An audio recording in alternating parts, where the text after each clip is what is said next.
Savol. Kim bilan romantik kechki ovqatni yeradingiz? Mohira Inji bilanmi yo Sharifa bloger bilanmi? Bitta birisi kecha birisi bilan yesam bo'ladimi? Faqat Bir ovqat o'zi. Faqat kechki ovqat. Sharifa bilan yeyali. Sharifa bloger bilanmi yo Luiza Rasulova bilanmi? Yo'q, Sharifa yaxshi, qo'ying ha. Normalni yuribdi Sharifa. Sharifa bloger bilanmi yo Shuhrat Sho'xtil bilanmi? Shamda yana turibman.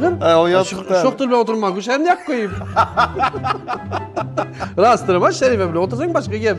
Yelatda sharmanda bo'lib o'tirmabmiz, ham yoki birida o'tiribmiz. Yo'q, Sharifa o'tiradi.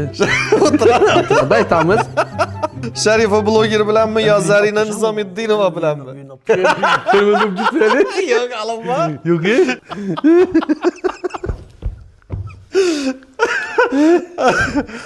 Sharifa bilan davom etamizmi? Ha, Yo o'zgartirasizmi? Yo'q. Basang.